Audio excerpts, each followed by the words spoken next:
Namaste, this is Prakash. Welcome to my video channel. And today we have with us Abhijit Iyer-Mitra to discuss the unprecedented scenes unfolding in the American capital. We have seen how a section of the American population who believe that elections were stolen from them have stormed the US Parliament and Senate and are basically protesting against what they see as the power game played by, according to them, deep state of America. So, Vijit, welcome to you. Thanks for having me on, Abhinav. So, what's happening in America? These people who are protesting out there, they are also no less crazy. They also look like nutcases, but they believe, and it seems they genuinely believe that they're fighting to save the American democracy. So, what's this anarchy in America all about? Look, these are products of American propaganda. America would have you believe that their election system is bar none the best in the world. And what we've seen is their election system is a complete shambles. You've had the justification of mob violence continuously over the last 4 years. So, you've had this thing where Democrats have basically gone and eroded the credibility of the election system. Uh, and of course, it's a genuinely flawed election system because I can honestly tell you, the kind of incompetence you see there with their elections, it honestly makes third world countries look good. And then you've had the complete normalization by these people of poll-related violence, be it in terms of Antifa or Black Lives Matter. So you've normalized mob violence. You've normalized suspicion of elections. What did you think was going to happen? At some point, violence begets violence. They've been doing this for 4 years. And finally, when the right wing becomes violent, democracy's gone out of the window. When Black Lives Matter and Antifa were going around burning things, burning cities left, right, and center, at that time, democracy wasn't under attack. So what is this sudden democracy is under attack nonsense? Mm-hmm. Well, these people who entered the Senate, now they basically say we are here for the people. We are occupying the Senate for the people. So this is something I don't understand. That how come burning the private property of the American citizens is acceptable, whereas if some people storm the public institutions or public buildings and say we are reclaiming it for the people, even though it doesn't matter how flawed their reasoning is, how is that domestic terrorism? It isn't. So this is what, I've always been very clear about, that you need to be very clear about what terrorism is. One is it should be, the motive must be political, which in this case it is. Second, it must be the target must be a randomly chosen mass casualty target. It can't be specific, at which point, it loses the very definition of terrorism at that point of time. So, collateral damage is what is terrorism. Whereas a targeted attack against a very specific target definitionally cannot be terrorism in that sense. So, and terrorism is only carried out by non-state actors, which BLM was, which this also was in that sense. The issue is in both cases, here the target was specifically selected. In the case of Antifa and BLM, it was just random. They were burning whatever they came across, wherever they came across, whatever happened, la-di-da-di-da. So, this is the kind of weak definitional standards. Like, Indians are third raters when it comes to first principles. We don't understand, we remain at third principles. We're a third rate country that's going to perpetually remain at third principles. We can never become first raters because we don't understand first principles. That's a different matter. But I've seen all this usual liberal trash like Rana Ayub go around saying, what is this? It's terrorism. Madam Baskar also says it's terrorism. What is this? La-di-da-di-da. इनको सब अभी ये दिखाई दे रहा है क्या? What was happening when America was on fire for the last 4 years? But understand, this is what the left always does. They set fires, they create civil and social instability. Then they claim, that all their repressive measures are to protect democracy, and then they clamp down. They did this, everybody believes that Salvador Allende was this cute, sweet little man who did nothing to Chile. The fellow was a A-grade thug, good for nothing, and Pinochet actually saved Chile. Similarly, if you look at it, the socialists in Spain, they were anything but nice people. They were not nice people. Not that Franco was nice, not that Pinochet was nice, but understand these are fires that were. Chile was one of the shining examples. It was the only shining example of South America that had never had a coup. Hmm. And suddenly Allende comes and creates this whole environment of increasing law and order breakdowns and whatever, which then results in a coup. The left is very, very famous for this. When they can't control the narrative, they result in violence, they create social instability till they come to power, and that is their leverage that they use to control society. This has worked everywhere. You look at this in China, you look at this in the Soviet Union, wherever the communists have come to power, wherever socialist left-wing movements have come to power, this has been the standard modus operandi. Yeah. I mean, same in India. So in Bengal also they went very viciously after the Congress party, murdering and killing Congress workers till they came to power. Then they anyways they started killing everyone. Yeah. But when these people are now condemning, these protesters in the U.S. Capitol, whereas these are the same people who would support farmers' protest in India, violent, very vicious, very violent anti-CA protest, in which there were writings all across the people were writing all across the country in Bengal.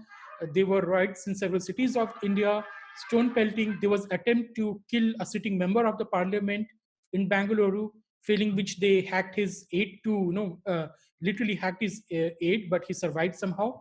But those anti-CA protests were somehow good. Uh, and don't forget, in Bengal, they tried to kill the president of the BJP. Oh yeah, of course, yeah. Yeah, stones are very deadly. Unlike what Srinivasan Jain believes, where he gets outraged where a certain state is trying to penalize stone pelting. Stones. If somebody doesn't believe that they are serious, I can show them. I can do a physical demonstration, demonstrate how deadly a stone can be. I don't think anybody wants to have a hard granite piece land in the middle of their eyes somewhere. So, this kind of nonsense, this is the kind of monkey justification they keep doing. When in opposition, they keep supporting all kinds of violence, normalizing all kinds of violence. And when they're in power, anything against them is terrorism. Hmm.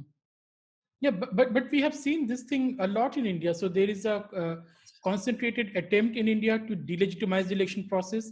We remember after 2014, somehow this conspiracy theories that EVMs are being hacked. But it's a different thing that the recent elections which have happened, they were not through the EVM. Then also BJP was able to win very comfortably.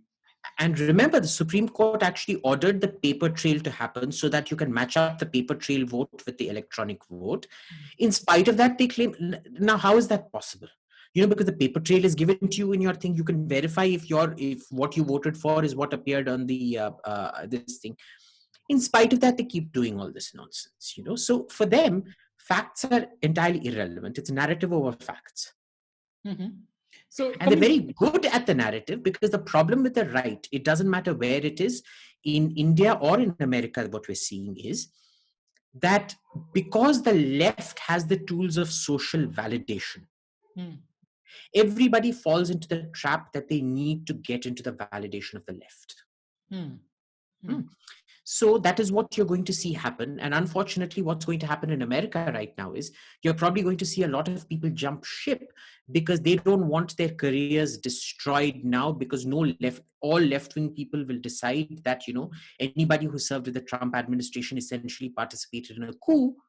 And you're seeing that happen right now. They're claiming it's a coup, la di da di da. Of course, when they were storming the Capitol and all of that, that women's march and all that nonsense, that wasn't an attempted coup, apparently. Apparently, ordering an intelligence investigation into your president-elect when Trump got elected wasn't a coup. Apparently, trying to put a poison pill between Russia and America relations by expelling 73 diplomats and forcing them to shut down 2-3 different compounds wasn't a coup. But this is apparently a coup. It's such a joke. It's such a sad, pathetic joke, because the only people undermining elections and electoral institutions anywhere and everywhere that you look at it. And it's not just here, it's in Germany, it's in France, it's in the UK, the US, in Canada, in India, everywhere is the bloody left. Yeah, and if you remember the last time we were discussing this woke phenomena, And I asked you about that, you have the Vokes on the left, but you also have the mirror image of that now emerging on the right wing side. So do you think these protesters are manifestation of that phenomenon, that they are also extremely hysterical, extremely embedded in the conspiracy theory and a delusional worldview, just like the Vokes?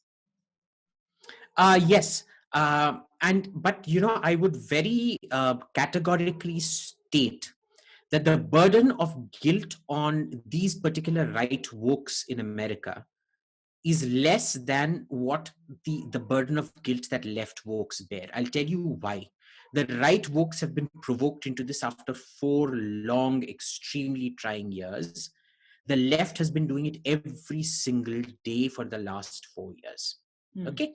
So there is such a thing as action reaction. Ultimately, you can't hold somebody who killed in self-defense responsible. So are they guilty? Yes. Are they rioters? Yes. But they are definitely far less bad as a social phenomenon than the trash that we've seen on the absolute gutter trash that we've seen on American streets over the last 4 years. Mm-hmm. Well, I think it's also the peak of the Occupy movement started by the left in America, that now finally you have these structures of power being occupied. It's a different matter that a different group is occupying them, not you. Look, we've seen it throughout. There was the Occupy Wall Street movement, Occupy this movement, Occupy that movement. In France, you had the yellow shirts movement and all of that. What do you think all of that was? That's the same as these farmers. They'll just come occupy whatever. I find it amazing. How is occupying? They were trying to march on Delhi. That is apparently a democratic right. They say that they are going to storm parliament. That is apparently a democratic right. Okay. They go uprooting towers. That is apparently a democratic right.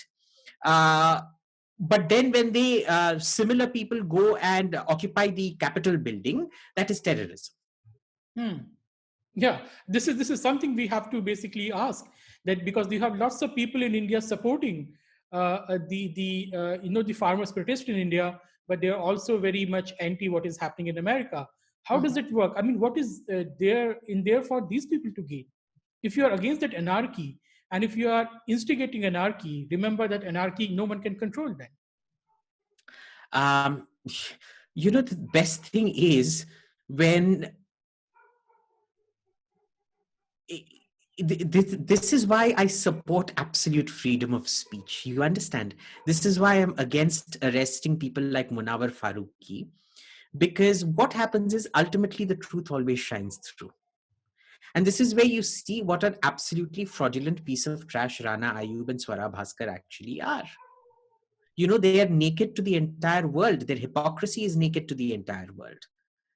The thing is, they live in their own echo chambers where nobody's going to call them out. In India, you can come and say the sun rises in the west. In the west, you can go and say the sun rises in the east, and nobody will take you within the echo chamber. Everybody will say, oh my God, this is so profound.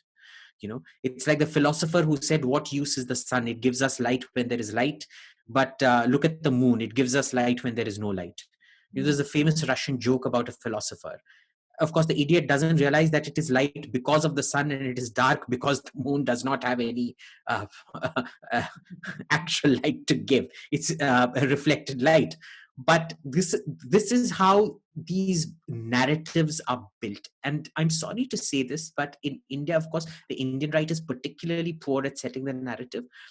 But what you're seeing is even the American right is extremely weak at it. So you have these people calling now for crackdown on these protesters.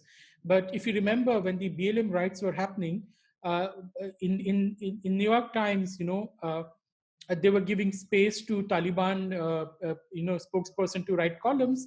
But if an American senator, if I'm not wrong, in Washington Post or Wall Street Journal, he wrote a column asking for the same thing, that is time to impose law and order, and that was somehow that was somehow not acceptable. So how is that? The editor of the New York Times was sacked because he ran a column from a Republican saying we needed law and order. Yeah. Right.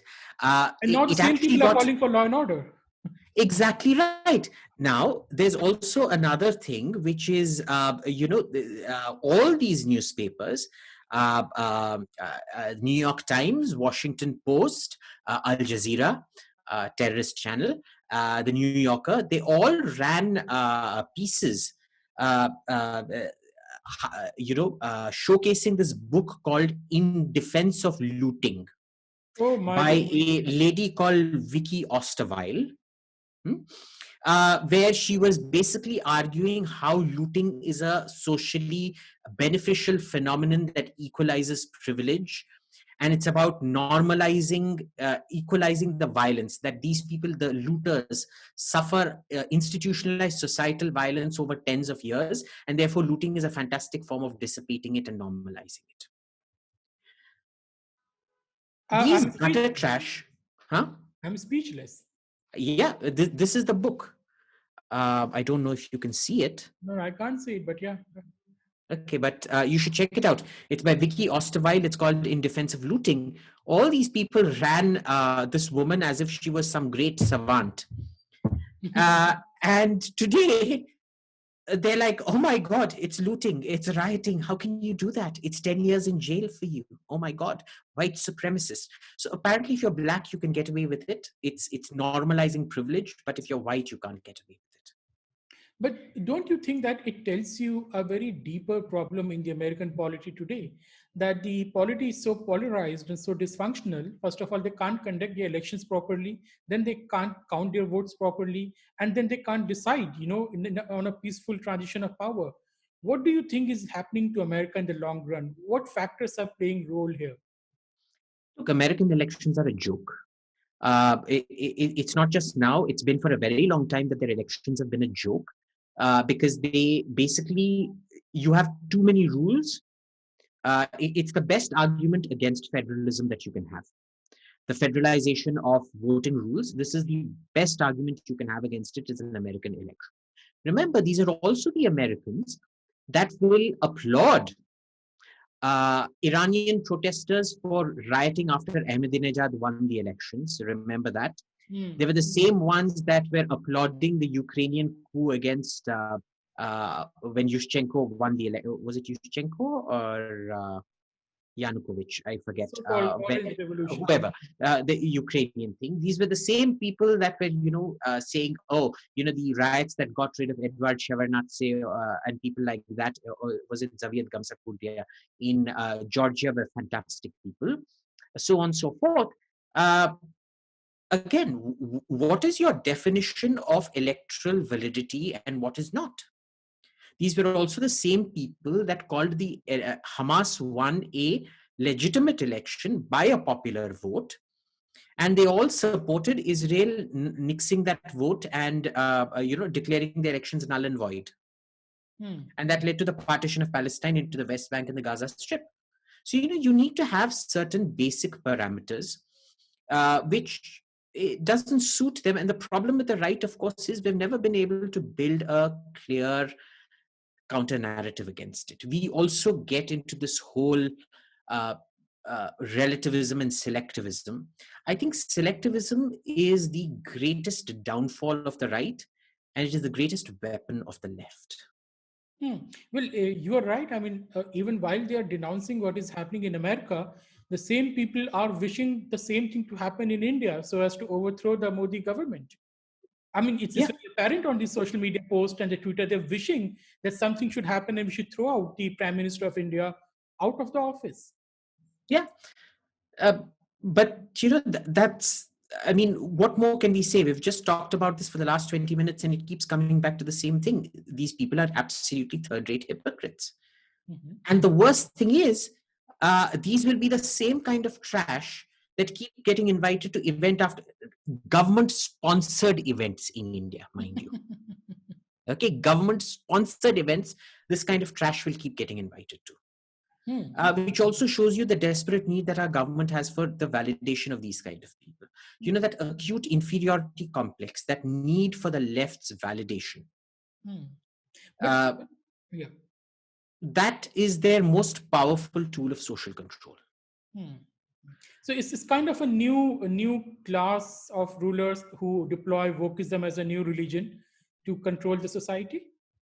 Wokeism is just the latest phenomenon of, pogroms, of the Salem witch hunts, of all of that, of the Cultural Revolution, the Red Guards waving the Mao's little red book and all of that. We have got one beloved mass leader who whips his entire bunch of dumb fools into a frenzy. But who is the wise leader out here, Trump or someone else? It's usually the left. You look at traditionally who it's always been the left. Hugo Chavez. People forget that Hitler, the Nazi party, is Nazi is the German acronym for National Socialist. They were socialists. Fascism was a socialist party. Yeah. Don't forget that. Yeah, Mussolini's party was not a right-wing party. It was socialism, right? They engaged in massive social spending. It was every socialist's dream come true in that sense. But Right. more importantly, they believed in social engineering, that it can be done. Exactly right. So there's this whole this thing. As a rule, fundamentally, right wing believes in the status quo. It believes in social conservatism. It's sometimes hard to differentiate between the right and regressive right. But anybody with half a brain should be able to make that distinction. So wokes are basically the kind of trash that they were born for blue collar laborer work. Unfortunately, thanks to the information age economy, they feel they've got an education more than what they actually are. Sad to say, they really aren't. They're still this third rate trash they were born to be. They will always be. But they've got certain ideas of their social mobility that are way above their social standing and intellectual stature. But this is what happens. This is how you convince people to go mad. But a very important thing which has come out, Abhijit, is the role of the social media in the entire thing. Both in a very insidious manner, in which they are trying to censor certain voices on the Twitter, and also in also promoting this kind of protest. Not just the Black Lives Matters, but also the current these people protesting at the U.S. Senate.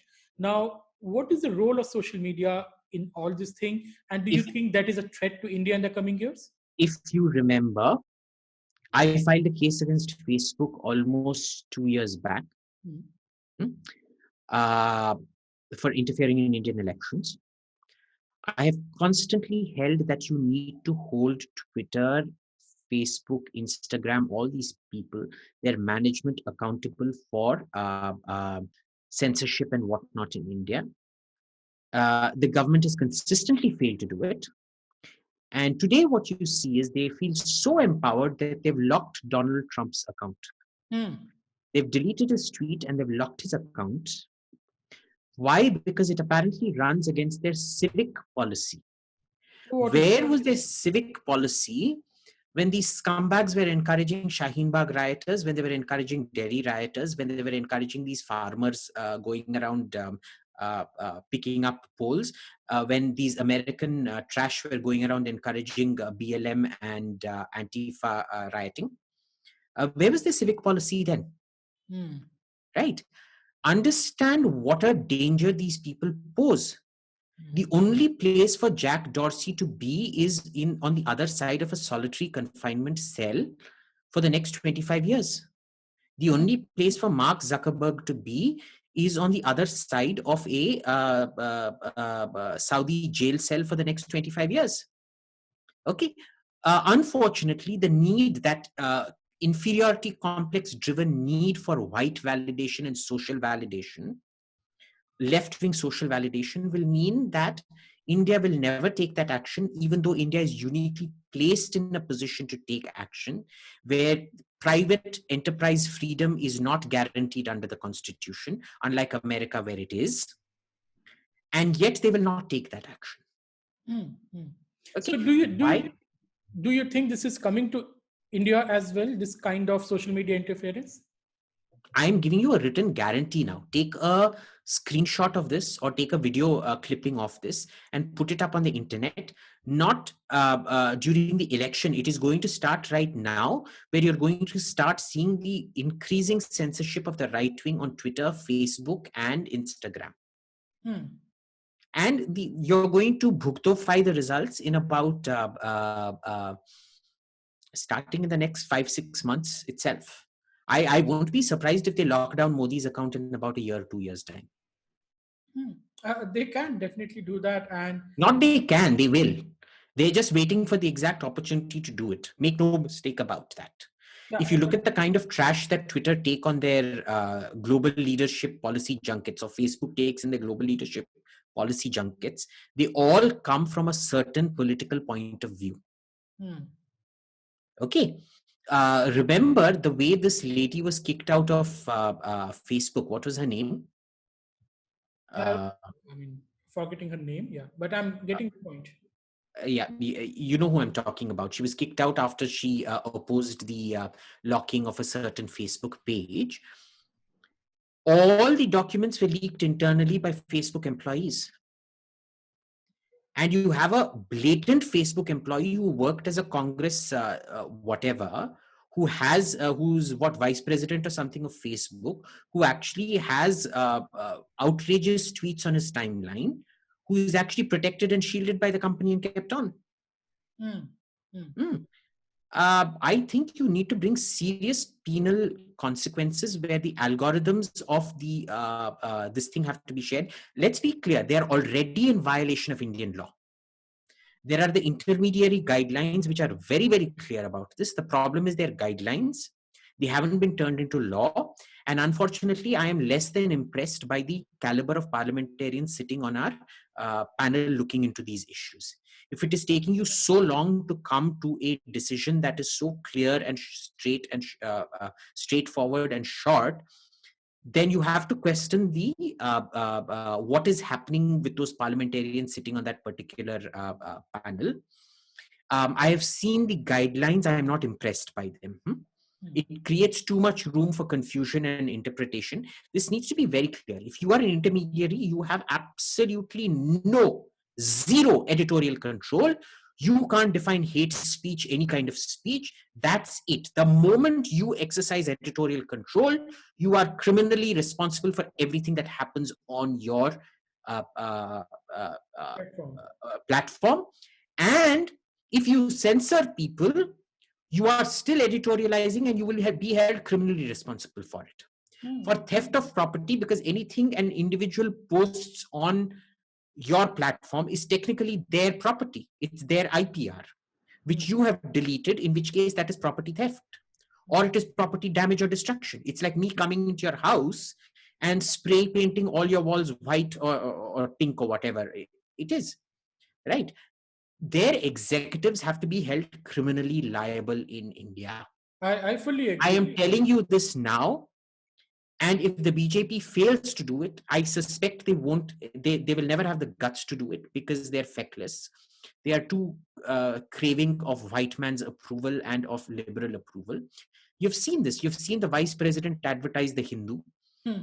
You keep seeing every BJP minister advertise their worst opponents who keep abusing them day in and day out. Not one of them will ever share Op India or Swarajya magazine articles. They will only share, this kind of People rubbish. call them Nazi and fascist. Exactly. And, I think those left wing papers, they've got it down to a fine art. They will keep blackmailing you till you advertise with them, saying that, we will tone down our attacks unless you advertise with us. It's an extortion mechanism, but they will also give you social validation. But tell me, what does it tell you about a caliber of leadership that accepts the left's abrogation to itself to Hmm. give out certificates of intellectualism, of intellectual depth, Hmm. of being a leader or being a statesman or whatever? Hmm? Uh, it's really pathetic. Hmm. In this case, I admire the left. They've been, in spite of losing every single election, of losing everything, they are still able to exercise social control, that they have the right actually dancing to their tune, or at least the leadership of the right dancing to their tune. Hmm. Hmm? The right leadership, not just here, but across the world, but much more so in India, behave like trained circus monkeys. You dance for a few bananas. Well, in fact, they are doing that. So they did a fact check on Amit Malviya's tweet. They did the same thing on Amit Shah's handle. They took down his picture or something. I think that was simply a test run for the bigger things to come. What happened to them after doing that? Nothing. Nothing, nothing. So they have tested the water and they've They've tasted the tested the blood. water, they've seen it, and nothing's happened. Mhm. But do you think, yeah, please. No. This, I've told you. If you remember, we've discussed this for almost a year, and I've told you that social media is the single biggest, most dangerous threat to election and institutional integrity in this country. Hmm. Okay, and it is not the fact that people can express opinions on social media. It is the fact that social media companies get to editorialize those opinions. Hmm. Hmm. Okay, decide what is fake news, not what is fact check, what is not. And remember, even those fact checks are so completely flawed. Yeah. They're opinion checks, they're not fact checks, Hmm. right? So best of luck. But when it happens, the downfall of the right in India is going to be spectacular, and I'm going to be sitting sipping prosecco or Dom Perignon or whatever, and I'm going to be laughing my guts out because you deserve what's coming your way. But do you think that China has done a right thing by simply not allowing these people, no Twitter, no Facebook, no Google inside China? I think it seems that they are far more far-sighted and they know the real game in the world. Yes and no, and I'll tell you why. Yes, because they've prevented external interference in their social dynamics, in a sense. But also understand it has led to an ossification of China. One of the reasons is you look at the industrial manufacturing phase of the Industrial Revolution. Because it is so disruptive, you need a strong state. You see, it is industrialization that leads to the state monopoly on violence. And it's not cause effect, but it's deeply interlinked. It industrialization requires that social that monopoly on violence, the state's monopoly on violence, and on the other hand, it also enables the state's monopoly on violence. So it's both the cause and the effect in that sense. Uh, but then when the 80s and the digital revolution and the 90s and the information revolution start, the state needs to start taking a back seat. Okay, and this is where people have been conditioned over 200-300 years into not reacting viscerally, not reacting in mobs, knowing the fact that the reprisal by the state for any kind of mob violence will be vicious and it will be brutal. So the state takes a back seat and allows the individual, the state becomes weaker, which is a good thing. We thought it was a good thing, except now we realize that while the state should take a back seat on almost everything, it should not take a back seat on violence. It should not take a back seat on mobs, real or virtual. It should not take a back seat on incitement to violence. Okay, which is all the things that social media is used for. Now, if you look at it, why is it that North Korea and countries like that had much higher per capita incomes than, say, countries like South Korea, Taiwan, Singapore for the longest time till 1979? It's when the digital revolution starts that all these other countries, South Korea was a horrible dictatorship, but they democratized when the digital revolution started. Why? Because they prioritized their economy. Right. So you look at that axis period, the 80s and the 90s, where all these countries become democracies, right?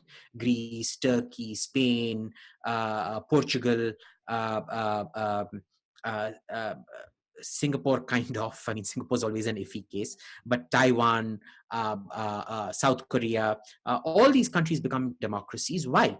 Because the economy required them to become a democracy. Now, China is not doing that, which is why it will be perpetually stuck in that middle income trap.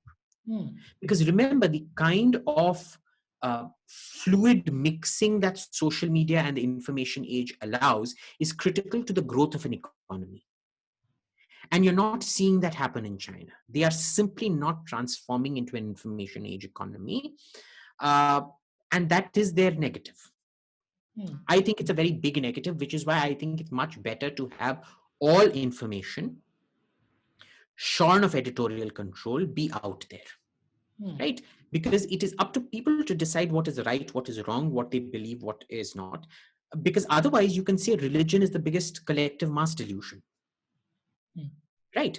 Why don't you do fact check on everything saying the Pope held Easter Mass? Christ is said to have risen. Fact check. Claims of reanimation after death have proven to be medically impossible. There is no medical evidence against rebirth or resurrection. Okay, it is medically impossible for virgin birth to happen. Why don't you have all these things fact checked? That isn't fake news. 100%. Yeah, true. True. Right? So you don't get to decide what is fake news, what is not fake news. It is up to people to believe. Social media is about self-validation. Okay, you get to listen to, see, if you want to believe that, in alien conspiracy theories, that Trump is actually from Vulcan, and I know Barack Obama was from Mars. You have every right to believe that, man. Who is anyone to tell you that you don't have the right to believe that?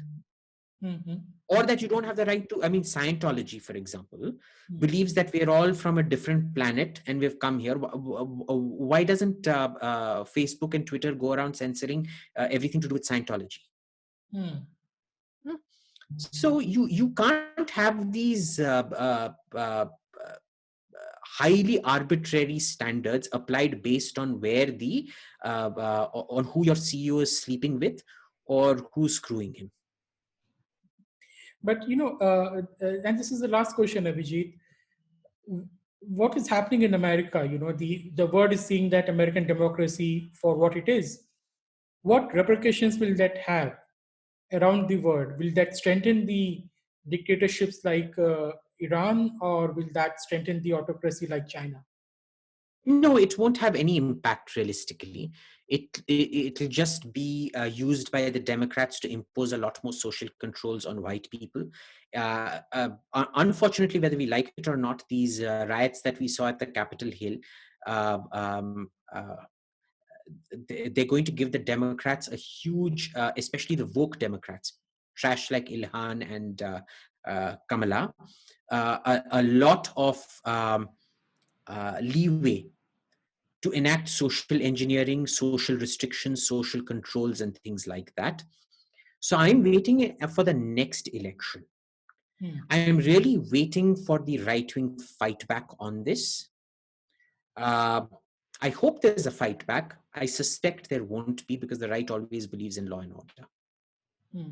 But these protesters are also not some innocent people, so they are also having those T-shirts which glorifies the concentration camps. They have the Confederacy flag and all those things. So, there was also an Indian flag. There was also an LGBTQ flag. Okay. Which kind of tells you it's a mixed bag. You can't paint them all as India sympathizers. You can't paint them all as LGBTQ. You can't paint them all as white supremacists. You can't paint them all as Nazis. You can't paint them all as everything. Like any political ideology, they belong to several different hues. Okay, and I think this is part of what the left wing does, that they keep. It is their tool of legitimization to say that these were all white supremacists. Interesting. So this is something very interesting. We will see how the situation unfolds in America in the coming days. As of now, Biden has been confirmed as the next president of America, but it seems that he will be the most useless president of America, Abhijit. Lame duck president before the presidency even began. Look, he's either in the advanced stages of dementia or he's in the early stages of Alzheimer's. Let's end this show for today. And thank you, audience, for listening. And thank you, Abhijit, for your time. Jai Shri Ram. Har Har Mahadev.